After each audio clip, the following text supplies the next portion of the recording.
Smell of burnt coffee has a way of making everything feel more honest. I had made a full pot that morning and forgotten about it entirely. That is what grief does to you. Even when the grief is not the kind people send flowers for, it just sits there, quiet and heavy, while the coffee burns and the clock moves and you stand at the kitchen window watching the neighbors' sprinklers click back and forth like nothing in the world has changed. It was a Tuesday. I remember because the recycling truck had come by and I had forgotten to put the bins out again. The second time this month, my daughter-in-law had mentioned it the last time. Not unkindly, she said, just as a reminder, but the way she said it made me feel like I was already becoming someone who needed to be managed. I am 67 years old. I raised my son in this house. I painted every room in it at least twice. I replaced the water heater myself the winter my husband passed because I could not afford a plumber, and I was not about to let a pipe freeze and ruin what we had built. This house is the only thing left that still smells like him. Faint now, almost gone, but there in the wood of the hallway when the heat comes on in October. There in the closet where I still keep two of his flannels folded on the shelf. I am telling you this so you understand what I am about to say. My son's name is Adrian. He is 41 years old. He has his father's jaw and his grandmother's stubbornness and a way of laughing that still makes me forget, for just a moment, that I am getting old. He married a woman named Celeste 6 years ago. The wedding was in Savannah, which I thought was too far for most of our family, but I did not say so because it was their day and I wanted them to have what they wanted.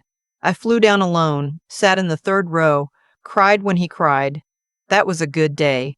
I think about it now and I have to remind myself that it was real. Celeste is not a bad person. I want to say that plainly. She is ambitious and organized, and she loves my son in her own way. But there is something in her that has always treated me like a problem to be solved rather than a person to be known.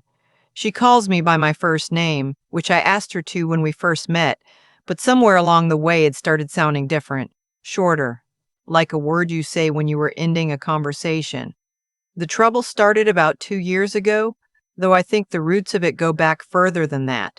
Adrian and Celeste had been wanting to move for a while. They were renting a place in Raleigh, nice enough, but they had a baby on the way, my granddaughter Iris, who arrived in March with her father's chin and a set of lungs that shook the whole recovery room, and they wanted more space, wanted a yard, wanted good schools. They had been looking at houses, but everything in their budget needed work and everything move-in ready was beyond what they could manage with the baby coming and Celeste on leave. I was the one who brought it up. I want to be honest about that. I sat my son down at my kitchen table over Easter and I said, "What if you moved here, temporarily, just until you get on your feet? The house has 3 bedrooms and it is just me rattling around in it. You could save money. Iris could have a yard." Adrian looked at me with so much relief in his face that I had to look away. We did not draw up anything formal. That was my first mistake, though I did not know it at the time. I thought we were family. I thought that meant the same thing to everyone at that table. They moved in May. At first it was wonderful, genuinely. Iris learned to roll over on my living room rug. I got to be there for the first real laugh. That surprise full-body laugh babies do, and it went straight through me like sunlight. Adrian and I ate dinner together some nights while Celeste worked late, and we talked the way we used to when he was young. About small things, mostly. The neighbors, the garden, what his father would have thought of something or other. But by August, things had started to shift. It was small at first. Celeste rearranging the kitchen so I could not find anything. A comment about how I kept the thermostat too high. Adrian coming home later and later and looking at me with something apologetic in his eyes that he would not explain when I asked. Then one evening, I came downstairs and heard them talking in the kitchen, and I was not trying to listen, but the house is old and the floors carry sound in ways you learn to forget about, and I heard my name and I stopped. She was saying that it was time, that they had enough saved now, that the plan had always been to use this time to get their finances together, and they had done that. She said the house was too small for all of us long term. And then she said something that did something strange to the air in my chest. She said if we could get her to sign it over to us, we wouldn't have to pay rent anywhere. We could take out equity, fix it up, and it would be worth twice what it is now. Sign it over. I stood in the hallway for what felt like a long time. The refrigerator hummed. Iris was asleep upstairs. My son said something I could not make out, and then he laughed a little, and the sound of it was different from the laugh I had always known. I went back upstairs. I sat on the edge of my bed. I looked at the two flannels on the shelf, and I did not sleep. The weeks that followed were some of the strangest of my life. I watched my son and daughter-in-law the way you watch the weather when you know something is coming.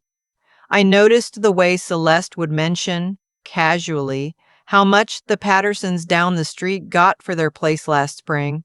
I noticed the way Adrian would sometimes say things like, "Mom, have you ever thought about downsizing? Somewhere smaller, easier to manage?" And then laugh it off when I did not respond the way he hoped. I did not let on that I had heard anything. I am not sure why. Partly I did not want to believe it. Partly I was waiting to see if I was wrong. Partly I was afraid of what would happen to Iris if I blew the whole thing apart before I understood what I was dealing with. It was Noreen who finally made me stop waiting. Noreen is my oldest friend. We have known each other since we were both 23 and living in the same apartment building in Charlotte and sharing a car on alternating Tuesdays. She is the kind of person who has no patience for people who are not honest about what they see. She came to visit in September, and within 20 minutes of being in my house, she pulled me outside to the back porch, and she said, "What is going on in there?" I told her everything. She did not say anything for a long time. Then she said, "You need to talk to someone." Not me. A real someone. A lawyer. I said I did not want to make it into something legal. She said, "Honey, it already is something legal. The question is whether you're going to be the one who knows that or the one who finds out too late."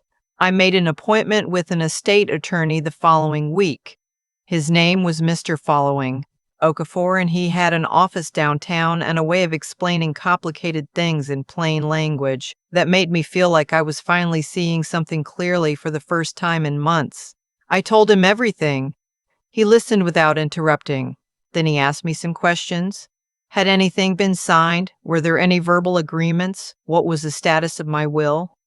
I told him about my will. It had been drawn up years ago before my husband passed, and it left everything to my son.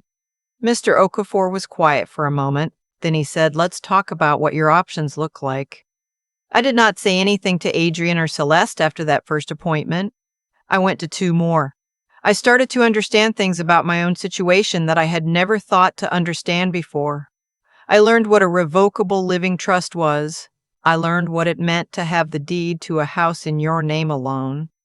I learned that there was a difference between someone being your family and someone being your legal heir, and that one did not automatically protect the other. I am a woman who fixed her own water heater in January. I am a woman who raised a child alone for the last 17 years of her marriage, because that is how long my husband was sick before he died. I am not someone who is easily frightened. But that autumn, I was frightened, not of losing the house, or not only that, frightened of what I had almost allowed, frightened of how close I had come to doing something irreversible out of love for someone who might not have been thinking about me the same way.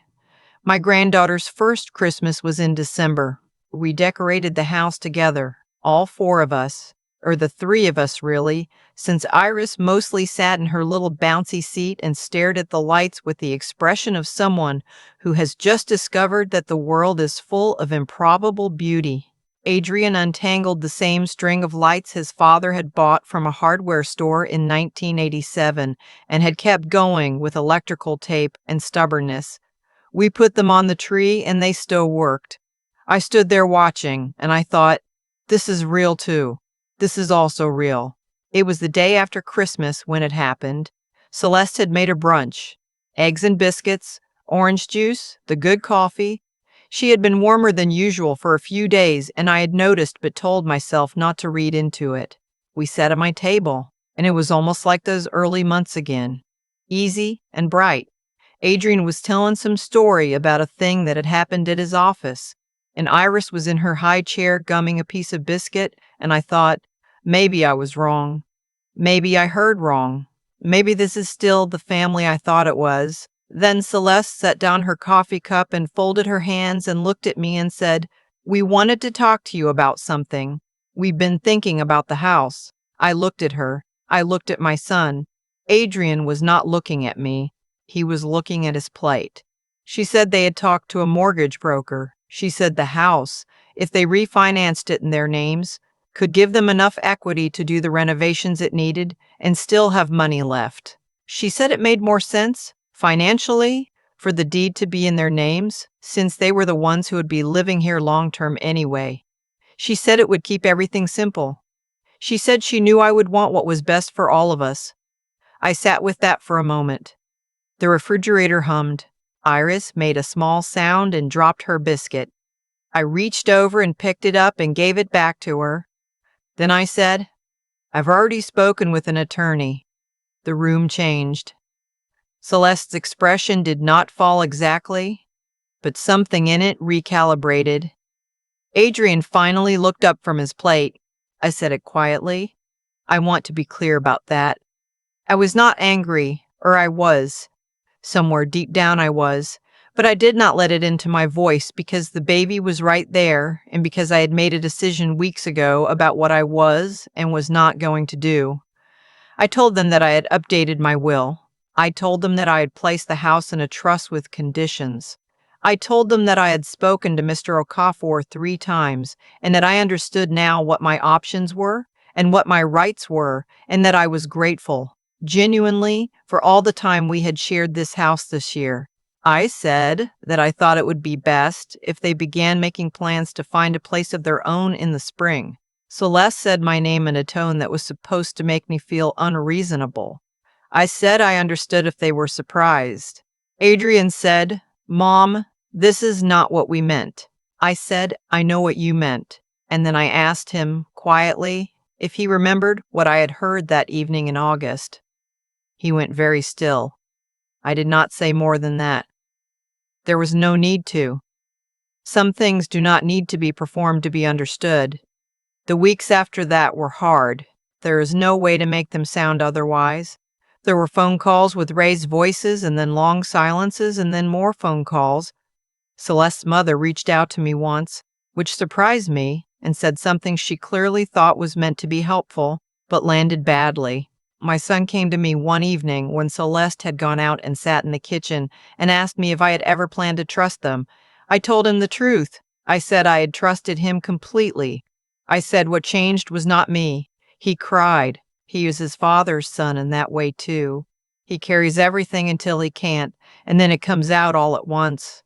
I sat across from him, and I did not touch his arm or tell him it was going to be fine, because I was not sure that it was, and I did not want to lie to him any more than I wanted him to have lied to me. What I said was this. I said, "I love you the same as I always have." I said, "Nothing that happened here changed that." I said, "But I have watched this house hold this family for 40 years, and it is not mine to give away in exchange for being allowed to stay in it." He nodded. He wiped his face. He said he was sorry. I believed him. They found an apartment in Raleigh by April. Nice place, good schools nearby. Celeste seemed almost relieved once the decision was made, which told me something I filed away quietly. The move out was practical and mostly calm. I helped them pack some things. I watched my son carry boxes past the hallway where his father's flannels still sit folded on a shelf, and I thought about all the different ways love can be true and still be complicated. The morning they left, Iris fell asleep on my shoulder while we were waiting by the door for Adrian to load the last bag. I stood there in the same house where I had held her father the same way 38 years ago. Her weight was warm and solid and certain. Her breathing was the most uncomplicated sound I had heard in months. I whispered something to her, just something small. She did not hear it. She was asleep. But I meant it. There is a thing people do not always tell you about protecting yourself. They make it sound like armor, like something hard you put on, but it is not like that. Not when the person you are protecting yourself from is someone you love. It feels more like learning to hold two true things at the same time. That I love my son without reservation, and that I will not hand over the only thing that is entirely mine in order to prove it. The house still smells like my husband in October when the heat comes on. I did not burn that coffee pot, the one from that Tuesday morning. I washed it out and made a fresh pot, and I sat at my kitchen table in the quiet of a house that is mine, and I drank it while it was still warm. I do not call it winning. I never wanted there to be sides. But I am still here, and so is everything I refuse to let be taken. I have been thinking about what it actually costs to be patient with someone you love, not the kind of patience that is easy, the kind you have when someone is late, or forgets to call, or says something thoughtless at Thanksgiving. I mean the kind where you are watching something unfold slowly in front of you, and you are choosing every single day not to react until you are certain, until you know what you are actually dealing with. That is what those months were. A long, quiet choosing.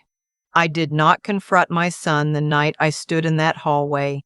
I did not walk into the kitchen and say what I had heard. Some people would have. Some people would call that the right thing to do, the honest thing. But I have lived long enough to know that honesty without preparation is sometimes just chaos wearing the right clothes. What I needed was not to react. What I needed was to understand, and that required something harder than anger. It required me to think clearly when everything in me wanted to fall apart. I think about Celeste sometimes without the resentment I used to carry. She is a woman who knows what she wants and goes after it. In another context, in another direction, I might have admired that. What she miscalculated was me. She looked at a woman who had been quiet and accommodating and generous, and she mistook that for someone who had no spine. That is a mistake people make about women like me. They see the open door and they forget to ask why the door was open in the first place. It was open because I chose to open it, and what you choose to open, you can also choose to close. My son is not a bad man. I meant that when I said it, and I mean it now.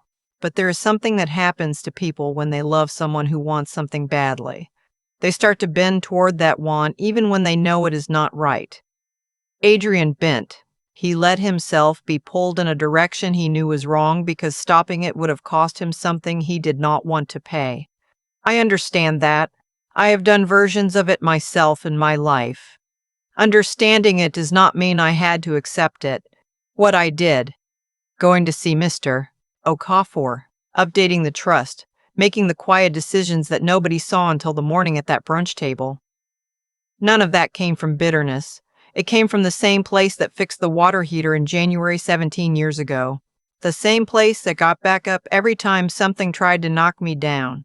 A person builds that place over decades. You do not get it from being lucky.